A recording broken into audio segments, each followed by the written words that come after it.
Welcome back, everybody, to this episode of So I Finally. This game is one that I really wanted to play when it first came out, but I heard a couple reviews saying that the combat wasn't that great, and that's half of the game. And so I was like, okay, I'm just going to wait, and we'll see if they update it, and I'll try it later. And that's exactly what happened. Recently, within the last few months, they just dropped a massive update that completely overhauled the combat. And so I thought, you know what? This is the perfect time for me to get into this game. So I finally played Cult of the Lamb. As always, spoiler warnings, we're talking about everything today. And all the footage you're seeing is taken from my live streams. I stream right here on YouTube, so come say hi and be a part of these journeys with us. Starting with my just general thoughts, this game's a masterpiece. Honestly, this game is so good. I have been telling everyone that this was the love child of Hades and Animal Crossing. Two of my favorite games, by the way. Half your time is spent on these really fun Crusades, which is the roguelike section of the game. You're out fighting enemies, defeating bosses, collecting resources.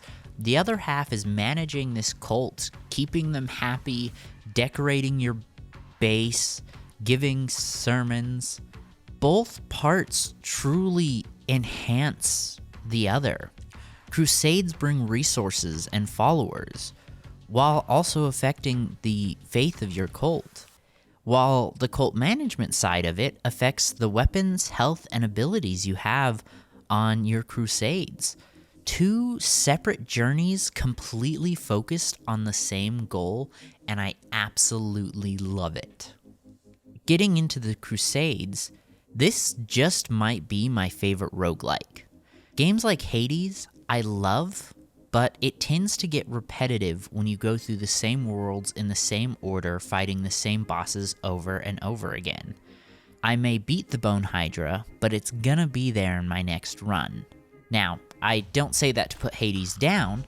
Again, I loved that game so much, and there's so many amazing parts of it, and I literally teared up at the reveal of the second game. I'm not kidding, it is the only time I've watched a video game trailer and cried a little. But it does get repetitive after a while. Cult of the Lamb, on the other hand, each run feels important and like I'm making progress towards the final goal. Each area has a set number of bosses, each at the end of the run, and when you beat them, you're done and can move forward towards the next boss. Once you have enough followers, you can unlock all these areas, meaning you have a lot of freedom on what area you want to crusade through. This really helps keep the game from getting stale. On top of that, the loot pool is amazing and really brings a lot of variety towards the runs. Weapons are broken up between 5 types: swords, knives, axes, hammers, and gauntlets. Each weapon has its own fighting style and feels distinct from the others. On top of that, there are 7 versions of each weapon. You have your base weapon, and then you have 6 upgrades: Bane, Vampiric, Necromantic, Zealous, Merciless, and Godly, each with its own special effect. Bane weapons grant you poison damage, Vampiric weapons can heal you, Necromantic weapons have the chance to spawn ghosts to attack your enemies, Zealous weapons collect extra fervor, which is super important for other abilities, and Godly weapons deal just a stupid amount of damage. Each weapon has a basic and heavy attack to deal with those pesky non-believers. This feels amazing to play. Each weapon and weapon type feel distinct and add a lot of personality to each run. I personally hated the hammer, like so much, but I often found myself picking it just due to its stupid amount of damage. Like, I think the non-godly version towards the end of the game was dealing 10 damage per hit, which is crazy. You also have curses, which require fervor to use, but are devastating attacks that can change the tide of battle.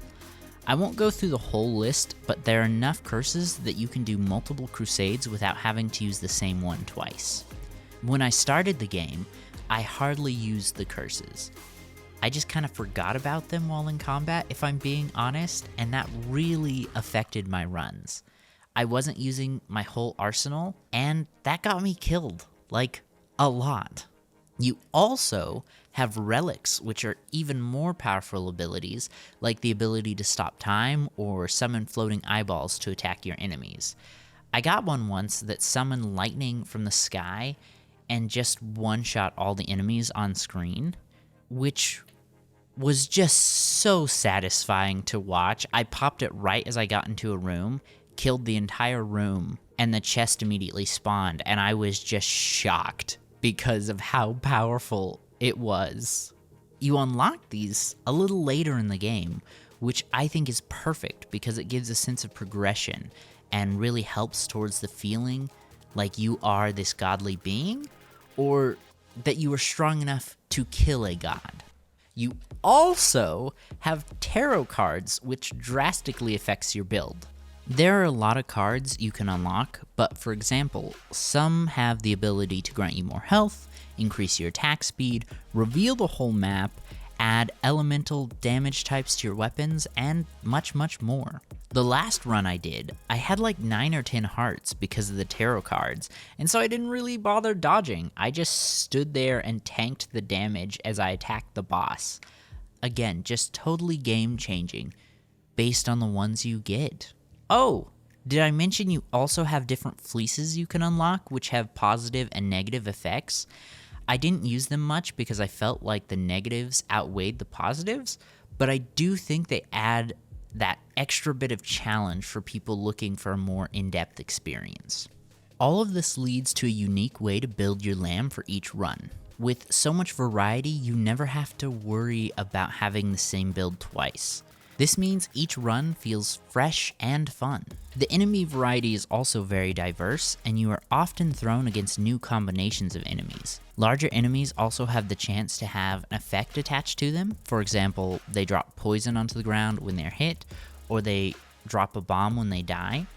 There are also rooms where you have to kill enemies in a certain order, or rooms that include a healer or a summoner, meaning you have to be very conscious about the enemies you are targeting, which adds layers to the combat and makes you really think about what you're doing. There are 24 bosses you fight throughout the course of the main campaign, and after you beat the game, you have the ability to go back and challenge most of them again in their sequel form, a much stronger version than what you fought initially. Each boss has its own moveset and visual style, making each one feel challenging and memorable. On top of the combat side of each crusade, you also have the chance to run into a large variety of characters in the world. They range from shops to lore to characters who unlock areas for you to visit after the run. Then there are 4 biomes you can choose to crusade through: Darkwood, Anura, Anchor Deep, and Silk Cradle, each one having its own visual style and tone. And on top of that, they each have unique resources for you to collect. As mentioned before, this gives you the opportunity to choose, which helps a lot with replayability. As I said, this may be my favorite roguelike, purely based on the variety of each run, and the fact that each run feels like it matters and there's a goal to it, something that is really important to me.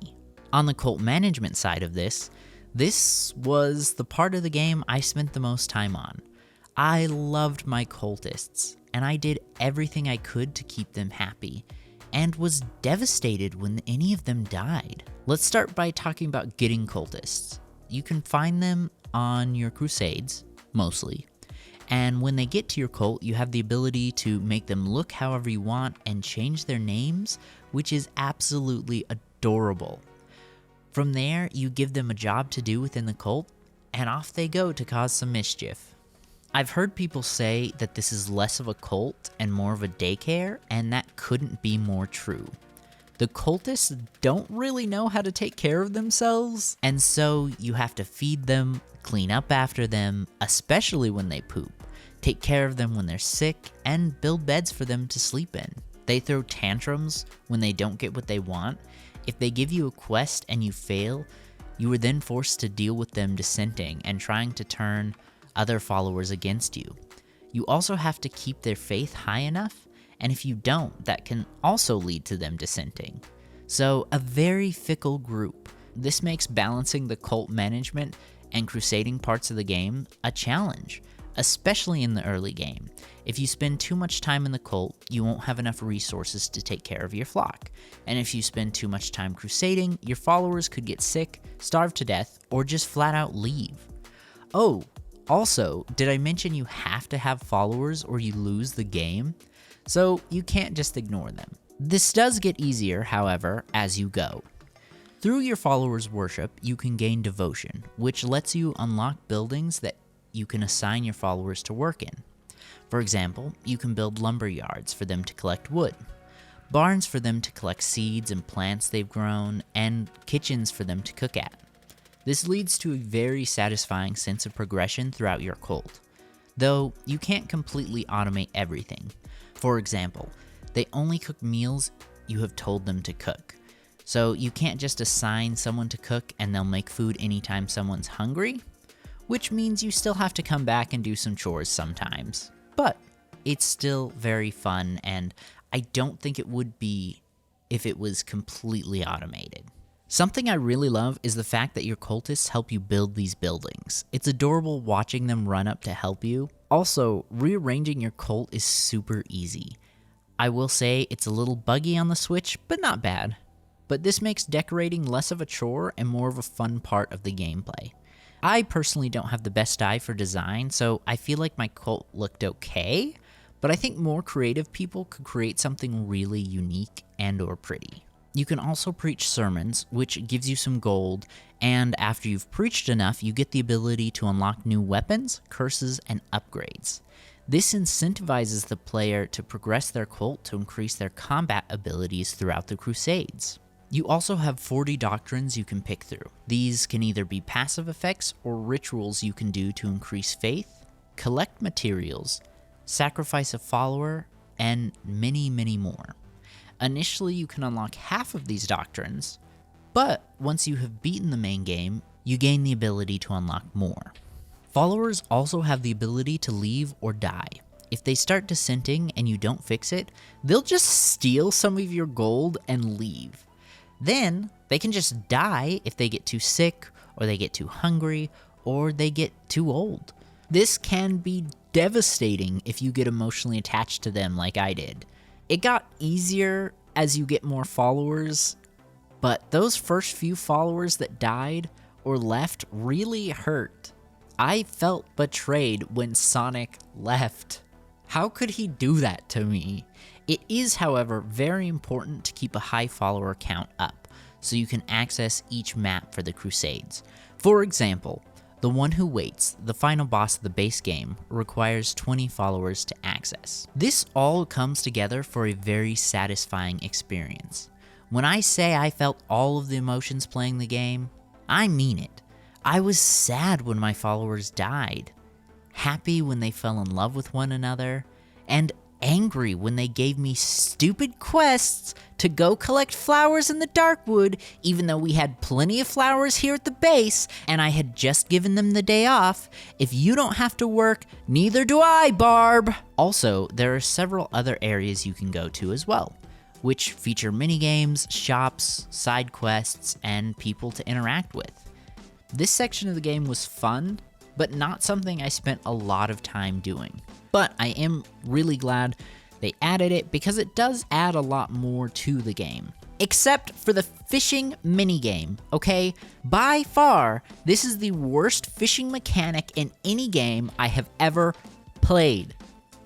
I didn't even finish the fishing side quest because I hated it so much. But besides that, it's all great.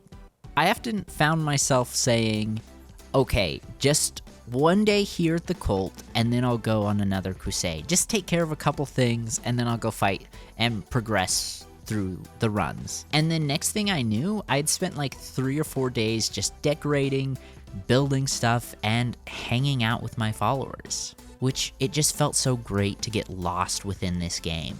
I typically don't dive too deep on game mechanics like I did with this video, because I assume if you're watching these videos, you already know most of this. And I'd rather talk about the journey I went on and how the game made me feel.